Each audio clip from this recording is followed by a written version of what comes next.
ಆದರೆ ನನಗೆ ನಿಜವಾಗ್ಲೂ ಕೂಡ ಸಂತೋಷ ಕೊಡೋದು ನಮ್ಮ ಶಿಕ್ಷಣ ಇಲಾಖೆಯ ಕೆಲಸ. ಪ್ರತಿ ಸಾರಿ ಫಲಿತಾಂಶ ಬಂದಾಗ ಮಕ್ಕಳ ಪೋಷಕರು ಆ ಫಲಿತಾಂಶವನ್ನು ನೋಡೋದಕ್ಕಿಂತ ಮೊದಲು ನಾನು ನೋಡಿರ್ತೀನಿ. ನನ್ನ ತಾಲೂಕಿಗೆ ಏನು ಫಲಿತಾಂಶ ಬಂದಿದೆ, ಯಾವ್ಯಾವ ಹೈಸ್ಕೂಲ್ಗಳಲ್ಲಿ SSLC ರಿಸಲ್ಟ್ ಹೆಂಗೆ ಬಂದಿದೆ, PU ಕಾಲೇಜಲ್ಲಿ ರಿಸಲ್ಟ್ ಬಂದಿದೆ. ಇದು ನನ್ನ ಜೀವನದಲ್ಲಿ ಅತ್ಯಂತ ಆನಂದ ಕೊಡುವಂಥ ಒಂದು ಕೆಲಸ ಅಂತ ಹೇಳಿ ನಾನು ಭಾವಿಸ್ತೀನಿ. ಅಂತೆಯೇ ಬಡತನ ಕೂಲಿಕಾರ ಕುಟುಂಬದಿಂದ ಬಂದಿರತಕ್ಕಂಥ ಮಕ್ಕಳು ಶಿಕ್ಷಣದಿಂದ ವಂಚಿತವಾಗಬಾರದು.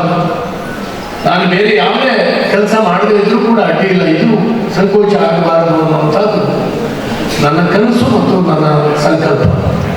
ಹಾಗಾಗಿ 94ರಿಂದ ಇದುವರೆಗೆ ಸುಮಾರು 8 ಹೈಸ್ಕೂಲ್ಗಳು, 5 ಜೂನಿಯರ್ ಕಾಲೇಜುಗಳು, ಬಾಳೆಬೆಲೆಯಲ್ಲಿ ಒಂದು first grade college, ITI college, 3 ಹಾಸ್ಟೆಲ್ಗಳು, ಇವೆಲ್ಲವೂ ಕೂಡ ವಿಶೇಷ ಪ್ರಯತ್ನದಿಂದ ನಾನು ತಂದಿದ್ದೇನೆ.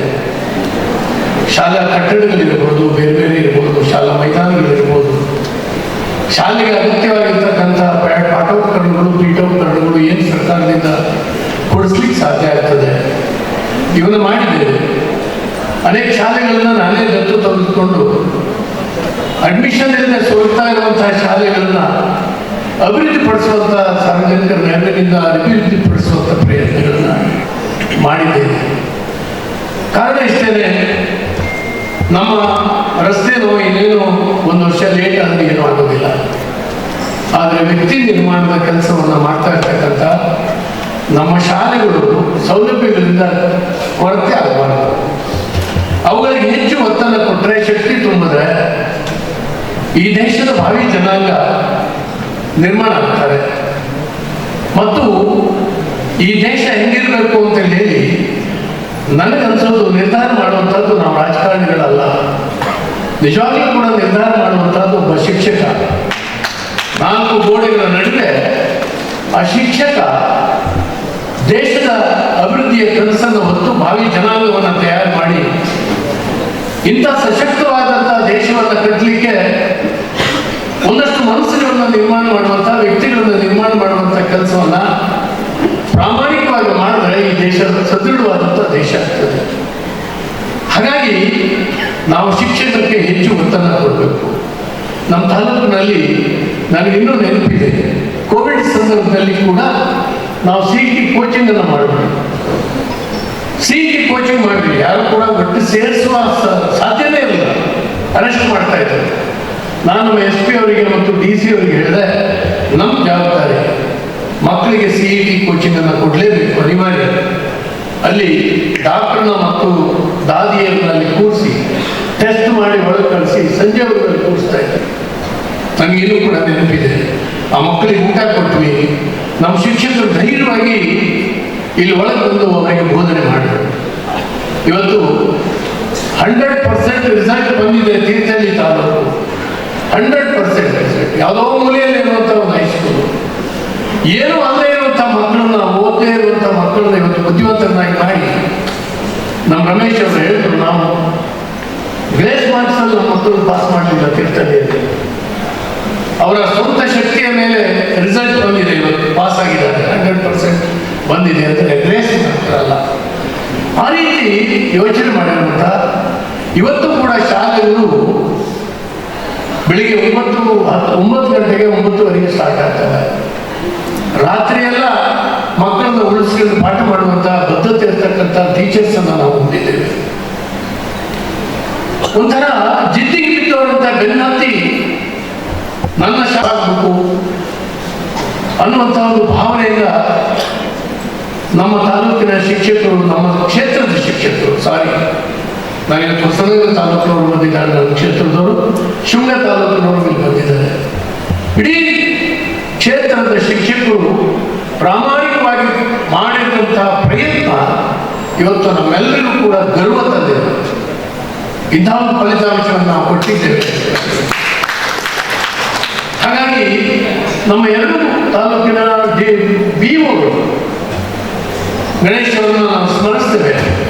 ಹಾಗೆಯೇ ಇವತ್ತು ನಮ್ಮ ತಾಲೂಕಿನ BO ಕೂಡ ಅಷ್ಟೇ.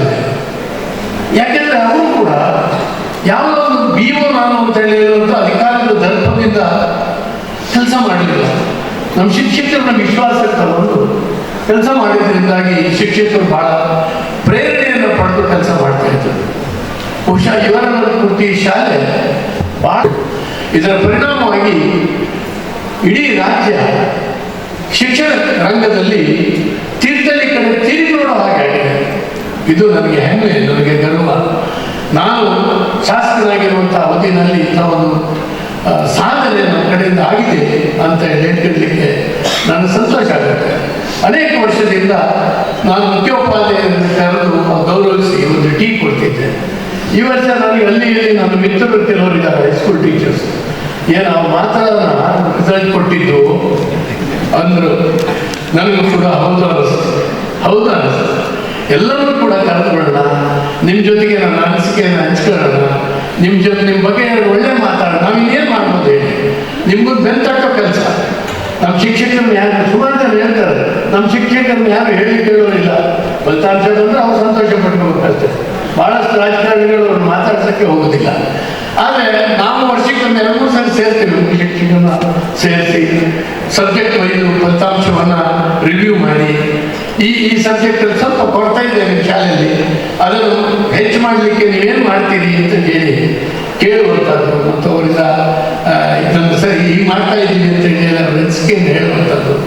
ಈ ರೀತಿ ವರ್ಷದಲ್ಲಿ 2-3 ಸರಿ ಮಾಡ್ತೀವಿ. ನನಗೊಂದ್ಸರಿ ವಿಜಯ್ ಭಾಸ್ಕರ್ ಅವರು ಆ ಹಿರಿಯ IAS ಅಧಿಕಾರಿ, ನಾನು ಅವ್ರ ಹತ್ರ ಹೋಗಿದ್ದೆ. ಅವರು ಎಜುಕೇಷನ್ ಕಮಿಷನರ್ ಆಗಿದ್ದರು, ಪ್ರಿನ್ಸಿಪಲ್ ಸೆಕ್ರೆಟರಿನೂ ಆಗಿದ್ದರು. ಅವ್ರ ಹತ್ರ ಹೋದಾಗ ಅವರು ನನಗೆ ಕೂರಿಸಿ ಟೀ ಕೊಡಿಸಿ, ಜ್ಞಾನೇಂದ್ರ ಅವರೇ ನಿಮ್ಮ ತಾಲೂಕಿನಲ್ಲಿ ಪ್ರವಾಸ ಮಾಡಿ ಬಂದೆ, ಏನು ಅನಿಸ್ತು ಸರ್ ಅಂದರೆ, ನಾನು ಅದಕ್ಕಾಗಿ ನಿಮ್ಮನ್ನು ಕೂರಿಸಿ ಟೀ ಕೊಟ್ಟಿದ್ದು, ಕೂತ್ಕೊಳ್ಳಿ ಹೇಳಿದ್ರು ಅವರು. ನನ್ನ ಮುಗಿಲಿರುವಂಥ ಬೆಂಗಳೂರು ಗ್ರಾಮಾಂತರದಲ್ಲಿ, ನಗರದಲ್ಲಿ 30% ರಿಸಲ್ಟ್ ಬರೋದಿಲ್ಲ. ನಮ್ಮ ಗೌರ್ಮೆಂಟ್ ಹೈಸ್ಕೂಲ್ಗಳು ಕೂಡ ನಿಮ್ಮಲ್ಲಿ 7% ತೊಗೊಳ್ತಾ ಇದ್ದಾರೆ. ನಾನು ಕೇಳಿದ್ರೆ ಅವ್ರಿಗೆ ಮೇಸ್ಟ್ರಿಗೆ ಹೆಂಗಪ್ಪ ಇದು ಸಾಧ್ಯ ಆಯಿತು ಅಂತ ಹೇಳಿದೆ. ಇಲ್ಲ ಸರ್, ನಮ್ಮ ಶಾಸಕರು ಪ್ರಯತ್ನ, ನಮ್ಮ ಶಾಸಕರು ನಮ್ಗೆ ಭಾಳ ಪ್ರೋತ್ಸಾಹ ಕೊಟ್ಟರು ಅಂತ ಹೇಳಿದ್ರು. ನೋಡಿ, ನನಗೆ ಭಾಳ ಅಪರೂಪದ ಶಾಸಕರು ಅಂತ ನನ್ನ ಹೊಗಳಿದ್ರು. ಇದಕ್ಕೆ ಎಷ್ಟು ಮಟ್ಟಿಗೆ ನಾನು ಬಾಧ್ಯ ಗೊತ್ತಿಲ್ಲ. ಇಲ್ಲ ಸರ್, ನಂದು ಏನೂ ಅದರಲ್ಲಿಲ್ಲ. ವರ್ಷಕ್ಕೊಂದ್ಸರಿ ರಿಸಲ್ಟ್ ಬಂದಾಗ ಒಂದು ಕೃತಜ್ಞತೆ ಲೆಟರ್ ಬರೀತೇನೆ, ಒಂದ್ಸರಿ ಸೇರಿಸು ಟೀ ಕೊಡ್ತೇನೆ. ಮತ್ತು ಅಲ್ಲೆಲ್ಲ ಹೋದಾಗ ಶಾಲೆಗೆ ಹೋಗಿ ಮೆಸ್ಟರ್ ಹೇಗಿದ್ದೀನಿ ಅಂತ ವಿಚಾರಿಸ್ತೇನೆ. ಅವರೇನಾದ್ರು ಕುಂದುಕೊರತೆ ಹೊತ್ಕೊಂಡು ಬಂದಾಗ ನಾನು ಸ್ವಲ್ಪ ಅವ್ರಿಗೆ ಸ್ಪಂದಿಸ್ತೇನೆ, ಅಷ್ಟು ಬಿಟ್ಟರೆ ಬೇರೆ ಏನಿಲ್ಲ. ಆದರೆ ನಮ್ಮ ತಾಲೂಕಿನಲ್ಲಿರುವಂಥ, ನಮ್ಮ ಕ್ಷೇತ್ರದಲ್ಲಿರುವಂಥ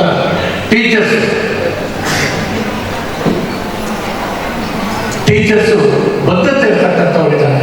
ಹಾಗಾಗಿ ಅವರ 3 ತಾಲೂಕಿಗೆ ಒಂದು ಶಾಸಕ, ಶಿವಮೊಗ್ಗ ತಾಲೂಕಿನ 1 ಹೋಬಳಿ, ಹೊಸನಗರ ತಾಲೂಕಿನ 2 ಹೋಬಳಿ, ತೀರ್ಥಹಳ್ಳಿ ಇಡೀ ತಾಲೂಕು 3 ತಾಲೂಕಿನ ಶಾಸಕ. ಹಾಗಾಗಿ 3 ತಾಲೂಕಿನ ಪ್ರೌಢಶಾಲೆಯ ಮುಖ್ಯ ಶಿಕ್ಷಕರು ಮತ್ತು ಅಧ್ಯಾಪಕರನ್ನ ಕರೆದಿರಿ. ನಿಮ್ಗೆ ಎಷ್ಟು ಜನಕ್ಕೆ ತಲುಪ್ತು ಇಲ್ಲೋ ನನಗೆ ಗೊತ್ತಿಲ್ಲ. ಬರಬೇಕು ಅಂತ ಹೇಳಿದಾಗ ನೀವೆಲ್ಲ ಇವತ್ತು ಮಧ್ಯಾಹ್ನ ಒಂದು ರಜೆ ಇತ್ತು, ಆರಾಮ್ ಇರ್ಬೋದಾಗಿತ್ತು.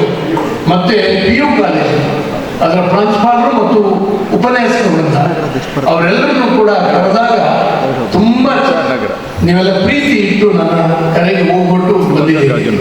ಹಾಗೆಯೇ ನಾನಿವತ್ತು ಯೋಚನೆ ಮಾಡಿದೆ, ಇದು ಪಕ್ಷ ಪಂಗ ನಾನೊಬ್ಬನೇ ಮಾಡಿದ್ರೆ ಇದೇನೋ ಪಕ್ಷಕ್ಕಾಗಿ ಮಾಡ್ತಾನೆ, ಏನೇನಕ್ಕೂ ಮಾಡ್ತಾನೆ ಅನ್ನೋದಕ್ಕಿಂತ ನಾವು ಅನೇಕ ಸಾರಿ ನಾವು ಕೆಲಸ ಮಾಡುವಾಗ ಪಕ್ಷದ ಚೌಕಟ್ಟನ್ನು ಮೀರಿ ಅನೇಕ ಸರಿ ಕೆಲಸ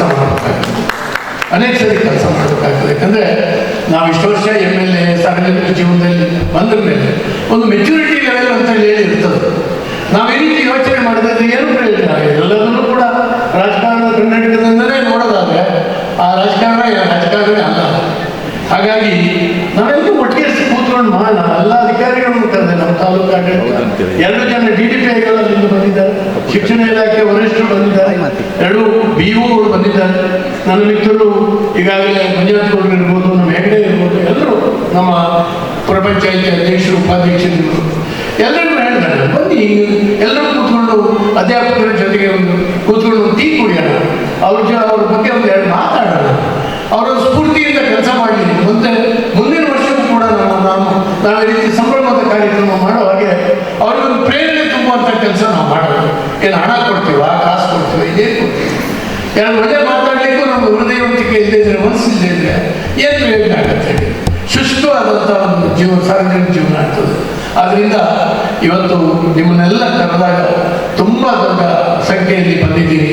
ಮುಂದಿನ ವರ್ಷವೂ ಕೂಡ ಇದೇ ರೀತಿ ನಮ್ಮ ಶೈಕ್ಷಣಿಕ ರಂಗದಲ್ಲಿ ಇಡೀ ಪ್ರಾಂತ ಕರ್ನಾಟಕ ರಾಜ್ಯ ತಿರುಗಿ ನೋಡೋ ಅಂಥ ಫಲಿತಾಂಶಗಳು ಇವತ್ತು ಬರಲಿ. ಇವತ್ತು ಖಾಸಗಿ ಶಾಲೆಗಳಿರ್ಬೋದು, ಜೂನಿಯರ್ ಕಾಲೇಜ್ ಇರ್ಬೋದು, ಸರ್ಕಾರಿ ಜೂನಿಯರ್ ಕಾಲೇಜುಗಳು ಇರ್ಬೋದು. ಹಾಗೆ ನೀವೆಲ್ಲರೂ ಕೂಡ ಒಗ್ಗಟ್ಟಿನಿಂದ ವಿಶೇಷವಾದಂಥ ಒಂದು ಪ್ರಯತ್ನ ಮಾಡಿದ್ರಿಂದ ಇದು ಖಂಡಿತವಾಗೂ ಈ ಫಲಿತಾಂಶ ಬಂದಿದೆ. ನನಗೆ ಸಂತೋಷ ಆಗಿರುತ್ತೆ. ಆ ಮಕ್ಕಳನ್ನ ಕೂರಿಸಿ ಇವತ್ತು ಸನ್ಮಾನ ಮಾಡಬೇಕು. ನಮ್ಮ ತಾಲೂಕಿಗೆ ಕೀರ್ತಿ ತಂದಂಥ ಮಕ್ಕಳು. ಆ ಹೆಣ್ಮಕ್ಳು ಹೇಳಿದ್ರು ಒಂದು ದಿವಸ ಮನೆಗೆ ಹೋದಾಗ, ಇಲ್ಲ ಸರ್ ನನಗೆ ಒಂದು ಮಾರ್ಕ್ಸ್ ಕಮ್ಮಿ ಆಗಿಬಿಟ್ಟಿದೆ, ನಾನು ರಿವ್ಯಾಲ್ಯೂಯೇಷನ್ ಹಾಕಿದ್ದೀನಿ. ಇದು ಏನು ಮಾತ್ರ ಈ ಹೆಣ್ಣಿಗೆ ಜಿದ್ದು ಅಂದರೆ ಹೆಂಗೆ? ಒಂದು ಮಾರ್ಕ್ಸ್ ಕಮ್ಮಿ ಆಯಿತು, ರಿವ್ಯಾಲ್ಯೂಯೇಷನ್ ಹಾಕ್ಬಿಟ್ರು. ಮತ್ತೊಂದು ಸರಿ ಹೇಳಿದ್ರು ಅಂತ 100% ಬಂತು ಸರ್ ರಿಸಲ್ಟ್. ಈ ರೀತಿ ಒಂಥರ ಚಾಲೆಂಜಿಂಗ್ ನೇಚರ್ ನಮ್ಮ ಮಕ್ಕಳಲ್ಲೂ ಕೂಡ ನಮ್ಮ ತೀರ್ಥಹಳ್ಳಿಯಲ್ಲಿ ಇದೆ. ಖಂಡಿತವಾಗೂ ಆ ತಂದೆ ತಾಯಿಗಳಿಗೆ, ಎಲ್ಲ ನಮ್ಮ ಶಿಕ್ಷಕ ಬಂಧುಗಳಿಗೆ, ಉಪನ್ಯಾಸ ಬಂಧುಗಳಿಗೆ, ಪ್ರಾಂಶುಪಾಲರಿಗೆ, ಮುಖ್ಯೋಪಾಧ್ಯಾಯರಿಗೆ, ನಿಮ್ಮ STMC ಅಧ್ಯಕ್ಷರು ಮತ್ತು ಸದಸ್ಯರಿಗೆ ಎಲ್ಲರಿಗೆ ನನ್ನ ಕೋಟಿ ಪ್ರಣಾಮಗಳನ್ನ ಅರ್ಪಿಸ್ತಾ ಇದ್ದೀನಿ. ನನ್ನ BOಗಳಿಗೆ, ಶಿಕ್ಷಣ ಇಲಾಖೆಯ DDP ಎಲ್ಲರಿಗೆ. ಇಂಡಿಯಾ 9 ಕನ್ನಡ ನಿರ್ಭೀತಿಯಿಂದ ನಿಮ್ಮ ಜೊತೆಗಾರ.